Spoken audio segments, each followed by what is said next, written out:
penulis mengatakan ada 44 cara selamat dari azab kubur. Mulailah beliau menyebutkan 44 itu. Yang pertama, iman kepada Allah sebagai Rabb dan Islam sebagai agama. Yang kedua, iman kepada Muhammad sallallahu alaihi wasallam sebagai nabi dan rasul. Yang ketiga, takwa kepada Allah. Yang keempat, istiqamah. Yang kelima, sibuk dengan amal-amal saleh.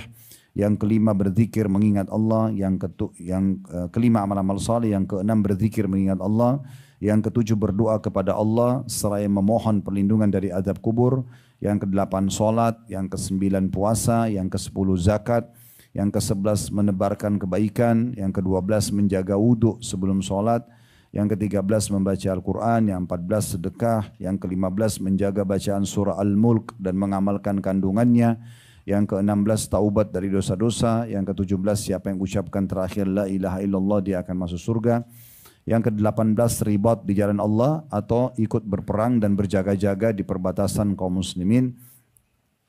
Yang ke-19, mati syahid di jalan Allah. Yang ke-20, mati di hari Jumat atau malamnya. Yang ke-21, menolong orang yang dizalimi dan menjauhi kezaliman. Yang ke-22, doa untuk mayit dan istighfar. Yang ke-23, melunasi utang. Yang ke-24, berfatwa tentang agama berdasarkan ilmu dan kebenaran. Yang ke-25, mati karena sakit perut. Yang ke-26, wafat karena taun atau wabah penyakitnya. Mirip kita kemarin waktu corona. Yang ke-27, siapa yang terbunuh di jalan Allah maka dia syahid. Ya, termasuk orang kalau pergi menuntut ilmu kemudian meninggal dunia, itu di jalan Allah maksudnya. Kemudian yang ke-28, siapa yang gugur di jalan Allah maka dia syahid. Yang ke-29, siapa yang mati karena sakit perut maka dia syahid. Ya, saya tidak tahu ini kenapa terulang ya. Tapi nanti kita cek insya Allah karena saya belum baca sampai akhir. Tapi poin ke-25 dan 29 ini sepertinya mirip. Tapi mungkin nanti penulis menginginkan sesuatu yang lain, nanti kita bahas di waktunya. Yang ke-30, mati karena tenggelam. Yang ke-31, mati tertimpa reruntuhan bangunan. Ya, mirip teman-teman kita sekarang di Gaza ya. Kemudian 32, seorang ibu yang meninggal dalam masa nifas karena anaknya, maksudnya melahirkan. Yang ke-33, mati karena terbakar. 34, mati karena penyakit TBC. Yang ke-35, mati karena mempertahankan harta yang mau diambil oleh orang lain. Yang ke-36, siapa yang terbunuh karena membela keluarganya maka dia syahid.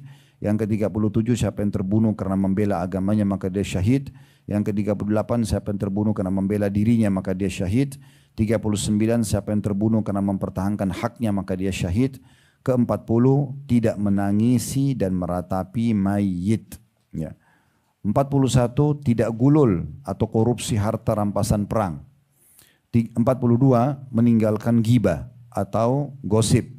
43, meninggalkan namimah atau adu domba. Terakhir 44, menghalangi diri dari najis air seni dan juga menjaga diri darinya. Jadi ini kurang lebih kiat-kiat yang disusun oleh penulis. Tujuannya adalah untuk kita jaga dan akhirnya kita akan selamat dari siksa kubur itu sendiri. Seperti biasa juga kalau dalam bedah buku, yang kalau sudah ikut semua kajian kami lebih dari 35 kajian kitab insya Allah ada di YouTube di beberapa tempat di Jakarta ini, itu metodenya sama. Kita biasanya kalau awal membaca buku kita mulai dari mukaddimah juga ya. Mukaddimah ini untuk memberikan kepada kita ringkasan dari apa isi buku itu.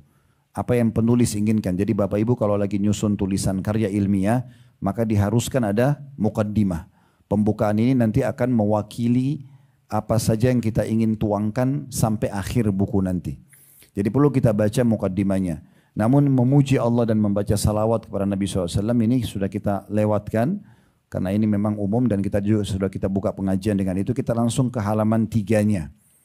Ya, di halaman 3 dari buku ini beliau mengatakan amma ba'd. Amma ba'd itu setelah memuji Allah dan membaca salawat beliau mengatakan dan selanjutnya. Ketahuilah semoga Allah merahmatimu bahwa setiap manusia pasti melewati 4 tahapan kehidupan. Di halaman 3 ya, di paragraf paling atas. Amma ba'd, ketahuilah semoga Allah merahmatimu bahwa setiap manusia pasti melewati 4 tahapan kehidupan. Setiap tahapan lebih berat dibandingkan dengan tahapan sebelumnya. Yang pertama, tahapan kehidupan dalam rahim ibu. Di sana janin tercipta dan ruh ditiupkan padanya. Ini semua sudah kita tahu. Yang kedua, kehidupan alam dunia. Sekarang yang kita lalui ini Di sini seorang hamba memperoleh kebaikan dan keburukan. Maksudnya dia buat ketaatan, dapat balasannya, patuh, dan juga dia membuat keburukan akan ada hukumannya nanti. Yang ketiga, kehidupan alam barzah. Ini akan jadi bahasan fokusan kita nanti. Alam barzah adalah alam dinding. Barzah itu artinya dinding ya. Pemisah antara kehidupan dunia dan kehidupan akhirat nantinya. Di tengah-tengah dia. Di sini dikatakan kehidupan alam barzah, kehidupan yang lebih luas. Perbandingannya dengan alam dunia seperti perbandingan alam dunia dengan alam sebelumnya. Jadi maksudnya dia lebih luas lagi. Ya, kehidupannya mungkin bisa lebih lama. Sebagaimana kita lebih lama hidup di dunia dibandingkan alam rahim dulu. Yang keempat, kehidupan alam akhirat yang abadi. Di sana hanya ada surga dan neraka. Tidak ada tahapan yang lain sesudahnya. Itu terakhir. Dan Allah berfirman, fatabarakallahu ahsanul khaliqin, maka maha suci Allah pencipta paling baik. Dinukil dari surah Al-Mu'minun ayat 14. Lalu penulis mulai masuk menjelaskan ke tahapan kehidupan yang ketiga langsung. Karena kita sudah lewati tahapan kehidupan yang pertama di rahim ibu, tahapan kehidupan kedua sekarang sedang kita lalui. Maka beliau menjelaskan tahapan yang datang setelah itu. Dan ini akan lebih penting untuk diperhatikan karena penentuannya ada di masa kehidupan kita sekarang. Selama kita lalui kehidupan dunia, maka penentuan untuk alam barzah, kehidupan yang ketiga, dan alam akhirat yang merupakan kehidupan abadi nantinya. Beliau mendatangkan dalil karena cukup banyak orang yang tidak yakin ada kehidupan setelah kematian. Mereka yakin manusia hidup saja di dunia, selesai. Nanti kalau masuk kuburan, mereka akan menanyakan mana buktinya. Kalau mereka bisa hidup lagi atau di situ ada kehidupan. Toh kalau kuburan digali, ditemukan tulang belulang, kotak saja. Mana buktinya? Kami tidak bisa lihat, dan segala macam bantahan yang mereka sebutkan sebagai syubhat dalam kehidupannya. Maka penulis mendatangkan dalil-dalil dari Al-Quran dan juga hadis-hadis Nabi SAW tentang adanya kehidupan kuburan itu sendiri. Dan sebagai seorang muslim kita wajib mengimani hal tersebut. Rukun iman kita ada 6. Artinya iman itu sesuatu yang tertanam dalam hati seorang hamba dengan penuh keyakinan itu benar. Ada 6, selain iman kepada Allah, iman kepada malaikat-malaikat, kitab-kitab, rasul-rasul. Ada yang kelima, iman kepada hari kiamat. Ini satu paket Bapak Ibu sekalian. Satu paket dari prosesi kematian, kemudian masuk alam kuburan atau alam barzah, hari kebangkitan, nanti surga dan neraka. Ini satu paket. Wajib kita imani semuanya. Tidak boleh ada keraguan sedikit pun. Nah, dalil-dalilnya cukup banyak yang membuktikan kepada kita tentang adanya kehidupan di kuburan itu. Walaupun mungkin secara kasat mata bagi yang hidup melihatnya itu seperti kotak saja. Toh kalau digali ditemukan paling tulang belulang saja. Tapi kita meyakini itu adalah alam barzah. Dan alam barzah ini perlu saya titik beratkan, dimanapun seseorang itu meninggal dan bagaimanapun prosesinya, dia akan sampai ke alam barzah itu. Contoh, ada orang meninggal di atas pesawat meledak, terbakar, nggak ditemukan sepotong pun badannya, tetap dia akan sampai ke alam barzah itu. Ya. Begitu juga orang meninggal tenggelam di lautan, dicabit-cabit badannya oleh ikan, tetap ruhnya akan sampai ke alam barzah. Ya, tidak harus dikubur di dalam tanah, gitu ya. Alam barzah itu adalah sebuah dinding alam yang memang Allah Subhanahu Wa Taala siapkan. Memang akan kita hidup di sana dan sangat ya panjang kehidupan di sana. Cuman sudah tidak bisa beramal lagi. Disitulah penyesalan akan bermula dari seseorang yang banyak ya melalaikan waktunya, melalaikan ketaatan-ketaatan kepada Allah, banyak berbuat pelanggaran dan tidak mau bertobat, walaupun sinyal Allah selalu datang mengingatkan dia agar taubat dan kembali ke jalan Allah Subhanahu Wa Taala. Di situ alam penyesalan, tapi tidak bisa buat apa-apa lagi. Yang hanya bisa menambah amal dia apa yang dia tinggalkan sebagai sedekah jariah, wakaf tanah, masjid yang terus bermanfaat, sehingga bisa menambah amal dia, atau dia memiliki keturunan yang soleh yang terus saja mendoakan dia, atau ilmu bermanfaat yang disebarluaskan dari tulisan, karya tulisan dia, ya apapun itu manfaat, insya Allah itu akan bisa sampai kepada si mayit. Baik, beliau menuliskan di sini di halaman 4 dalil tentang kepastian adanya kehidupan di kuburan atau alam barzah itu. Yang pertama dari Al-Quran, firman Allah Subhanahu Wa Taala dalam surah As-Sajdah ayat 21, di mana Allah Subhanahu Wa Taala berfirman, وَلَنُذِيقَنَّهُمْ مِنَ الْعَذَابِ الْأَدْنَى دُونَ الْعَذَابِ الْأَكْبَرِ لَعَلَّهُمْ يَرْجِعُونَ.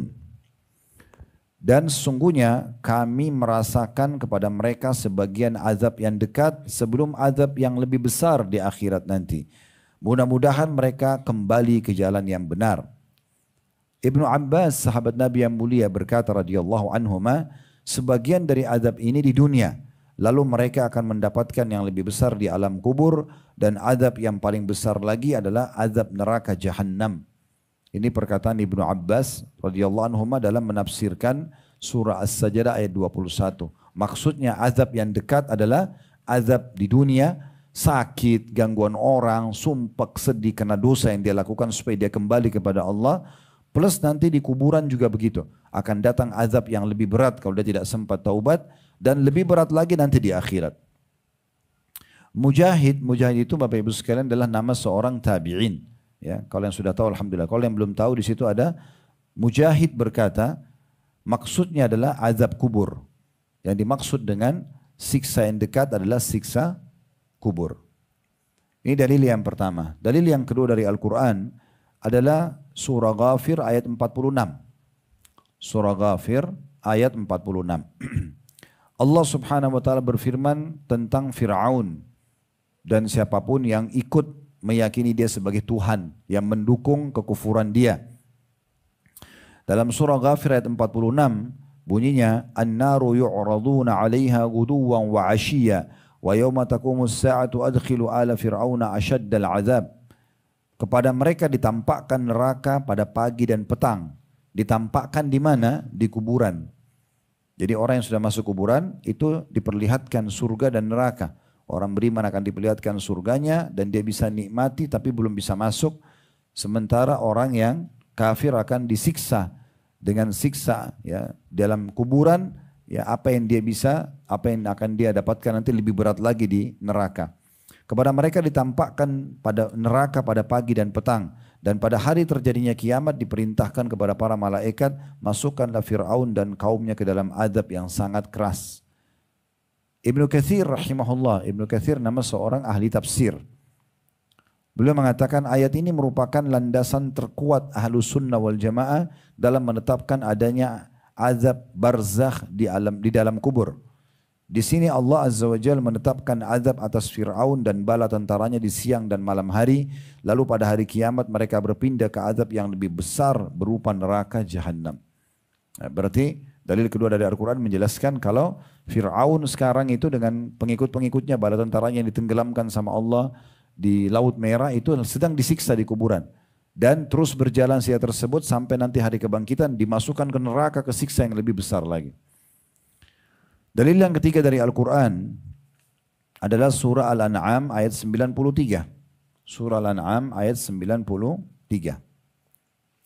Bunyinya, walau tara ididh zalimuna fi gamaratil mauti wal malaikatu basitu aydihim akhriju anfusakum al-yawma tujzawna azabal huni bima kuntum taquluna 'ala Allahi ghairal haqqi wa kuntum an ayatihi tastakbirun.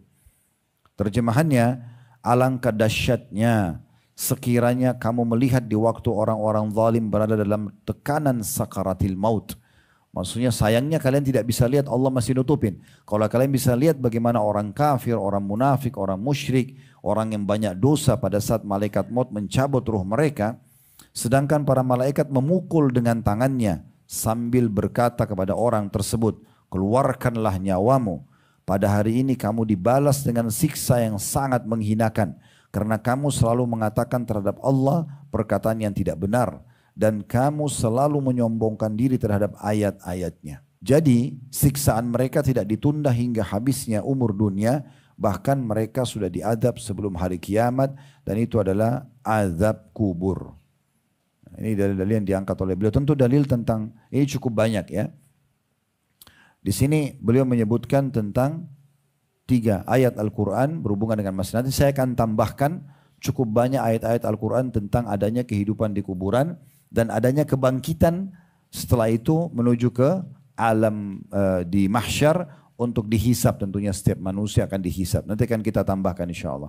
Saya akan bacakan dulu, beliau menulis mengangkat 2 buah hadis dulu yang menguatkan tentang adanya siksa kubur atau kehidupan di kuburan itu. Dari sunnah di halaman 6 diriwayatkan dari Masruq. Masruq seorang tabi'in yang masyhur, muridnya Aisyah radhiyallahu anha. Dari Ummul Mukminin Aisyah radhiyallahu anha, dakhalat yahudiyatun 'alaiha فاستوحبتها شيئا فوهبت لها عائشة فقالت أجارك الله من عذاب القبر قالت عائشة فوقع في نفسي من ذلك حتى جاء رسول الله صلى الله عليه وسلم فذكرت ذلك له فقال إنهم لا يعذبون في قبورهم عذابا تسمعه البهائم.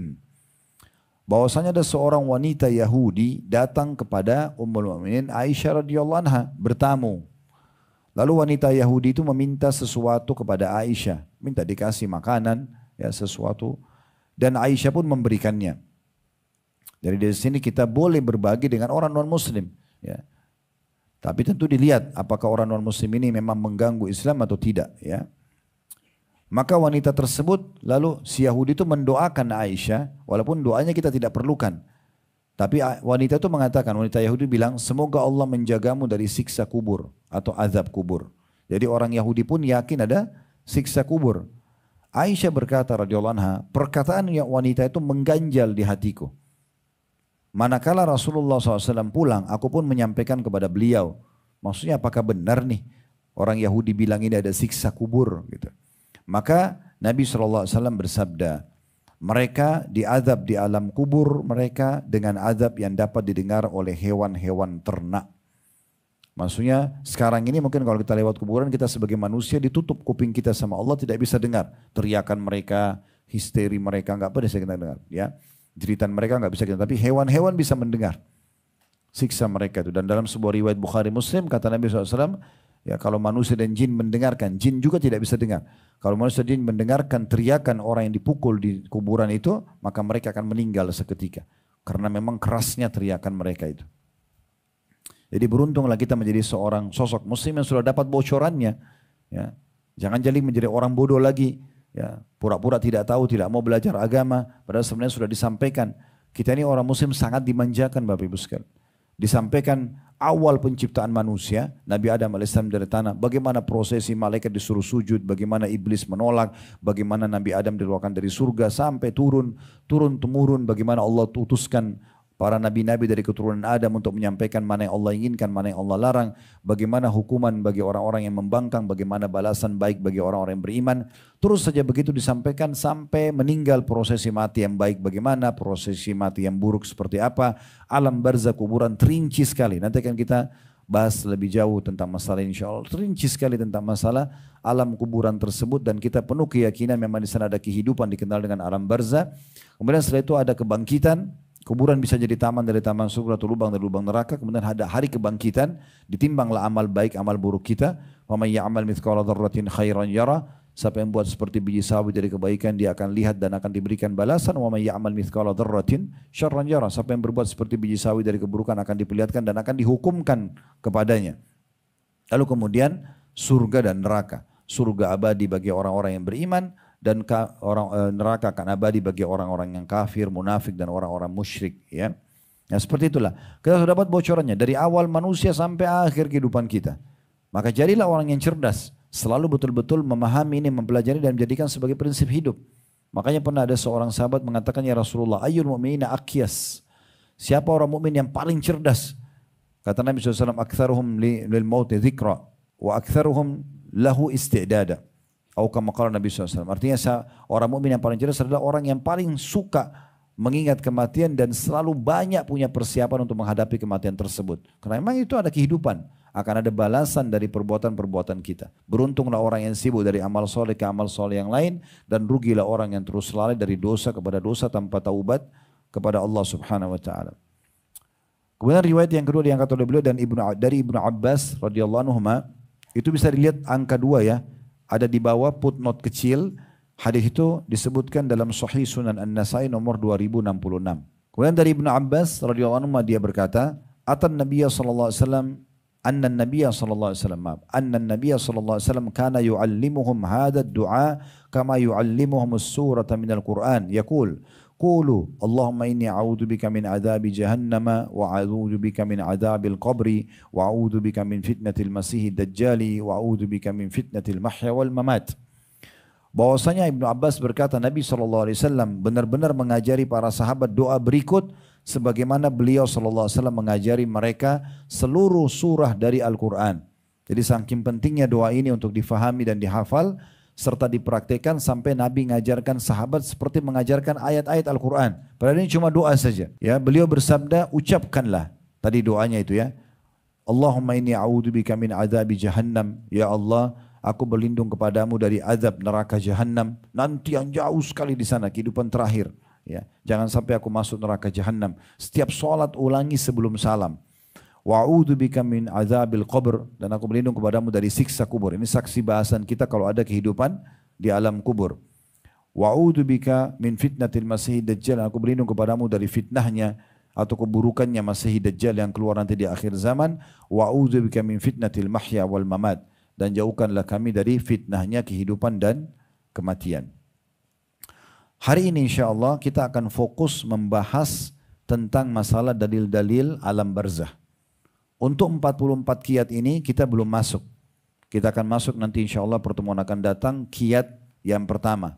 Karena masih banyak dalil yang akan saya tambahkan, yang Bapak Ibu nanti bisa lihat di surah berapa, di ayat berapa tentang kehidupan kuburan dan juga kepastian dibangkitkannya seseorang dari alam kubur. Dan kemudian kita akan kembangkan dengan pertanyaan insyaAllah. Baik, kita tambahkan dalil-dalil yang perlu diketahui berhubungan dengan masalah bangkitnya orang dari kuburan dan adanya kehidupan kuburan. Kita akan sebutkan ada 19 ayat Al-Quran yang lain, atau sebenarnya ada 19 tapi saya tidak tahu apakah di 19 ini tadi saya belum konekkan apakah sudah ada disebutkan atau tidak ya. Yang pertama adalah surah Al-An'am, surah nomor 6 ayat 36. Surah nomor 6 ayat 36. Al-An'am surah nomor 6 ayat 36. Innama yastajibul ladhina yasma'un wal mauta yab'athuhumullahu thumma ilaihi yurja'un. Hanya mereka yang mendengar sajalah yang mematuhi seruan Allah. Yang mau dengar, gunakan pendengarannya, mau duduk dengar seperti ini, merenungi dengan fikirannya, merenungi dengan hatinya, kemudian dia jadikan pegangan hidup. Dia berhati-hati karena ada azab, ada siksaan yang diancamkan kalau dia melanggar di depannya. Ya, dan juga ada balasan yang baik kalau dia lakukan ketaatan. Allah mengatakan hanya mereka yang mendengar sajalah yang mematuhi seruan Allah. Dan orang-orang yang mati hatinya, sengaja dia selalu menepis peringatan-peringatan. Masa sih, gak usah deh, ini serem bahasannya atau apa saja. Dia coba menepisnya, akan dibangkitkan oleh Allah nanti. Kemudian kepadanya lah mereka akan dikembalikan. Maksudnya, dan orang-orang yang menutup hatinya itu akan tidak tahu semua ini. Toh juga Allah akan membangkitkan semuanya nanti. Kemudian yang kedua surah Ibrahim. Surah nomor 14 ayat 21. Allah subhanahu wa ta'ala berfirman ini akan ada kebangkitan nanti di mahsyar. Dibangkitkan di mana? Dari kuburan. وَبَرَزُوا لِلَّهِ جَمِيعًا فَقَالَ الدُّعَفَاءُ لِلَّذِينَ اسْتَكْبَرُوا إِنَّا كُنَّا لَكُمْ تَبْعًا فَهَلْ أَنْتُمْ مُغْنُونَ عَنَّا مِنْ عَذَابِ اللَّهِ مِنْ شَيْءٍ قَالُوا لَوْ هَدَانَ اللَّهُ لَهَدَيْنَاكُمْ سَوَاءٌ عَلَيْنَا أَجَزِعْنَا أَمْ صَبَرْنَا مَا لَنَا مِنْ مَحِيصٍ. Artinya, dan mereka semua di padang mahsyar nanti akan berkumpul menghadap kehadirat Allah. Jadi dibangkitkan dari kuburan, lalu dikumpulkan. Kita semua akan dikumpulkan dari manusia yang pertama, Nabi Adam, sampai manusia terakhir nanti menjelang hari kiamat. Dari pertama jin sampai akhir jin semua dibangkitkan. Hewan-hewan semua dibangkitkan. Ya, dari pertama diciptakan sampai hewan yang terakhir. Semuanya akan dibangkitkan oleh Allah subhanahu wa ta'ala. Lalu berkatalah orang-orang yang lemah kepada orang-orang yang sombong. Orang-orang yang jadi pengikut para orang-orang kafir, ya pemimpin-pemimpin yang salah, ya, yang membangkang kepada Allah subhanahu wa ta'ala. Maka orang-orang lemah berkata pada orang-orang yang sombong, sesungguhnya kami dahulu adalah pengikut-pengikutmu. Maka dapatkah kamu menghindarkan daripada kami azab Allah walaupun sedikit saja? Jadi pada saat dibangkitkan, mereka sudah lihat neraka depan mata mereka. Mereka dibangkitkan di mahsyar dalam kondisi kepanasan. Maka orang-orang yang dulu cuma ikut-ikutan bela-bela walaupun orang salah, mereka bilang, kalian bisa tolong enggak pada orang-orang yang kuat? Bisa tolong kami dari siksa Allah walaupun sedikit? Maka orang-orang yang kuat dan sombong itu menjawab, seandainya Allah memberi petunjuk kepada kami, niscaya kami dapat memberi petunjuk kepadamu. Sama saja bagi kita. Apakah kita mengeluh atau bersabar? Sekali-kali tidak mempunyai tempat untuk melarikan diri. Hari kiamat sudah tidak ada lagi waktunya untuk menyesali, kan, berbuat karena sudah tidak bisa apa-apa.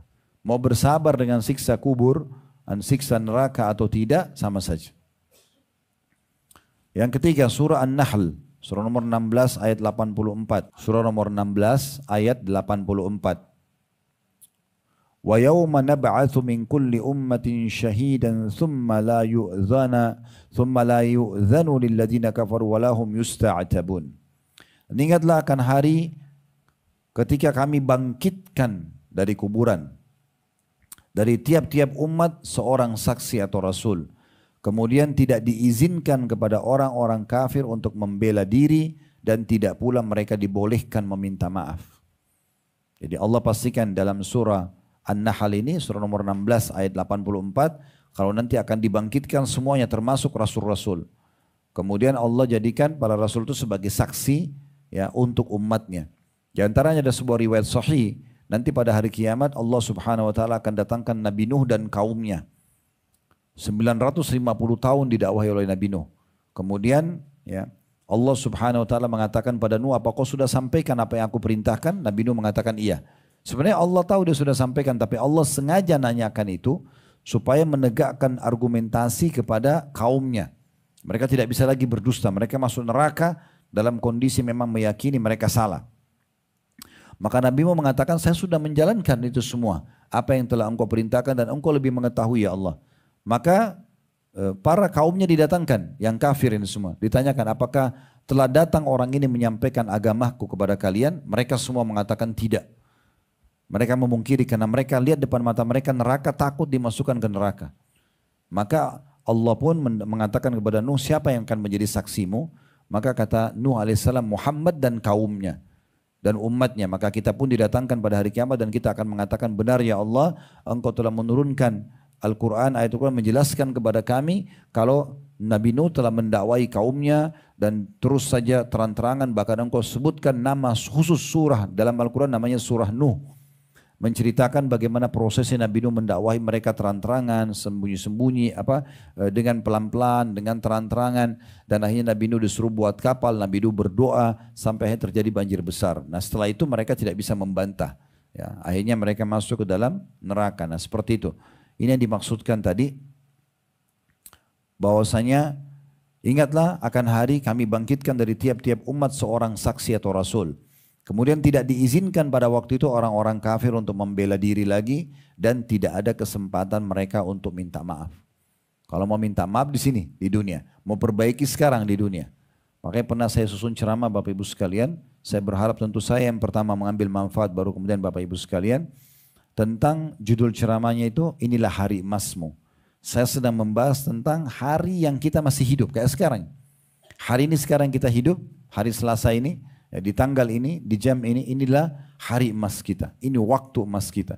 Karena Allah masih memberikan kita peluang untuk menambah amal soleh. Kalau kita punya amal soleh yang lalu, sekarang masih ada kesempatan untuk menambahnya. Dengan zikir, dengan doa, dengan istighfar, dengan sedekah, dengan sholat, dengan bakti sama orang tua, silaturahim keluarga, jenguk orang sakit, tambah. Segala kerjakan. Dan juga menjauhi atau bertaubat dari dosa-dosa. Kalau kita punya masa lalu dosa, segala bertaubat. Detik ini kesempatannya.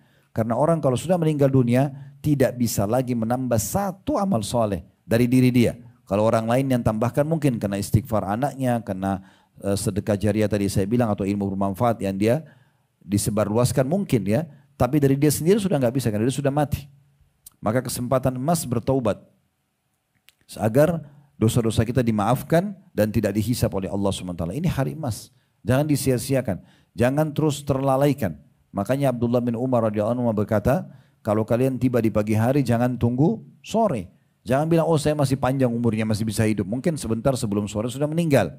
Maka sekarang segera beramal untuk tambah ya kuantitas dan kualitas daripada ibadah kita supaya di buku amal bertambah, dan segera beristighfar, bertobat kalau punya dosa-dosa di masa lalu supaya tidak dihisap oleh Allah Subhanahu wa taala. Dan kalau kalian tiba sore hari jangan tunggu pagi. Enggak ada jaminan kita bisa hidup besok pagi. Toh semua juga pasti akan meninggal, sehat atau sakit, tua atau muda, kuat atau lemah, kaya atau miskin, laki-laki perempuan, semua akan meninggal dunia. Berapa banyak anak lebih dulu meninggal dari orang tuanya. Berapa banyak juga orang tua meninggal sebelum anaknya. Berapa banyak saudara meninggal sebelum saudaranya.